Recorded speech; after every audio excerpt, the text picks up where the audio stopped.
ಕುಡಿತೀವಿ ನಾವು. ಆದ್ರೆ ಇದನ್ನು ಮೀರಿದ್ದು ಅಂದರೆ ಸಾರಾಯಿ ಅಂತದ. ಇದು ಮಾದಕ ದ್ರವ್ಯನ ಅಂಥೇಳಿ ನಿಶ್ಚಿತ ಇದರಲ್ಲಿ ಎರಡು ಮಾತಿಲ್ಲ. ಯಾಕೆ ನಮ್ಮ ವ್ಯಕ್ತಿತ್ವ ಹಾಳು ಮಾಡ್ತದೆ. ಅದಕ್ಕೆ ಅದನ್ನು ಬ್ಯಾನ್ ಮಾಡಬೇಕಾಗಿದೆ. ಅದ್ರ ಮಾಡೋರು ಯಾರು?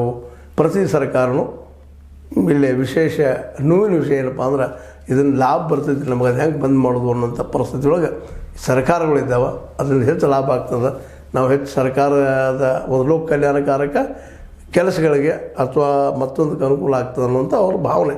ಆದರೆ ಅದರಿಂದ ಇಡೀ ಒಂದು ವ್ಯಕ್ತಿತ್ವ ಹಾಳಾಗಿ ಹೋಗ್ತದೆ. ಒಬ್ಬ ವ್ಯಕ್ತಿತ್ವ ಹಾಳಾಗ್ತದ್ರೆ ಆ ಕುಟುಂಬದ ವ್ಯಕ್ತಿತ್ವ ಹಾಳಾಗ್ತದೆ.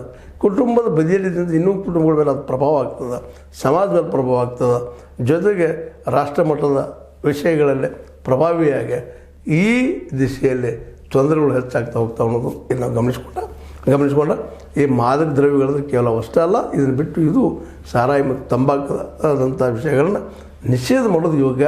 ಕೇವಲ ಅವರೇ ಭಯ ಹುಟ್ಟಿಸೋದು ಅಷ್ಟೇ ಅಲ್ಲ, ಮತ್ತು ಇದರ ಬಗ್ಗೆ ಇನ್ನಷ್ಟು ಮತ್ತು ಹೇಳೋದಂದ್ರೆ ಶಿಕ್ಷಣ, ಸರಿಯಾದ ಶಿಕ್ಷಣ ಸಿಗುವಂಗೆ ಮಾಡಿದರೆ ಮೋಸ್ಟ್ಲಿ ಕಂಟ್ರೋಲ್ಗೆ ಅದನ್ನು ನಿಯಂತ್ರಣಕ್ಕೆ ಬರ್ಬೋದೇನೋ ಅನ್ನೋಂತ ಹೇಳ್ತಾ ಈ ಒಂದು ಪ್ರಯತ್ನ ಮಾಡ್ತಾ ಇದ್ದಾರೆ ಮಕ್ಕಳು, ಜೊತೆಗೆ ವಿದ್ಯಾರ್ಥಿನಿಯರು, ಈ ಅದರಲ್ಲೂ ವೈದ್ಯಕೀಯ ವಿದ್ಯಾರ್ಥಿನಿಯರು. ಇವೆಲ್ಲವೂ ಏನಪ್ಪ ಅಂದ್ರೆ ಒಂದು ಭಾಗ್ಯಗಳು ಅಷ್ಟೇ.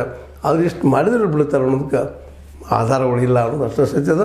ಬಟ್ ಇದು ಪ್ರಯತ್ನ ಇರಬೇಕಾಗ್ಯದ, ಬಿಟ್ಟು ಬೇರೆ ಅದಿಲ್ಲ. ಮನವರಿಕೆ ಮಾಡೋದು ಕಡಿಮೆ, ಮನವರಿಕೆ ಮಾಡೋ ಜೊತೆಗೆ ಬೆಳೆಸ್ಲಿಕ್ಕೆ ಪ್ರಯತ್ನ ಮಾಡಿದ್ರೆ ನಿಶ್ಚಿತವಾಗಿ ಒಂದು ಒಳ್ಳೆಯ ಸಜ್ಜನ ಸಮಾಜ ನಿರ್ಮಾಣ ಆಗಿ ವಿಶ್ವದ ಒಂದು ಕೆಲವು ರಾಷ್ಟ್ರಗಳು ಇದು ಒಂದು ಮುಂದುವರೆದ ದೇಶ ಆಗುವ ಎಲ್ಲ ಸಾಧ್ಯತೆಗಳಿದ್ದಾವೆ ಅಂತ ಹೇಳ್ತಾ ಇದು ನಿಮಗೆ ಲೈಕ್ ಆಗಿರ್ಬೋದು. ಲೈಕ್ ಮಾಡಿ, ಶೇರ್ ಮಾಡಿ, ಕಮೆಂಟ್ ಮಾಡೋ ಜೊತೆಗೆ ಸಬ್ಸ್ಕ್ರೈಬ್ ಆಗೋದು ನಿಲ್ಸಿಗೆ ಹೋಗ್ಬೇಡ್ರಿ. H60 ನ್ಯೂಸ್ ಅರ್ಥ ಸಿದ್ದರಾಮಯ್ಯ ಸತ್ಯದ ಕೈಗಳಲ್ಲಿ ವಂದನೆಗಳು.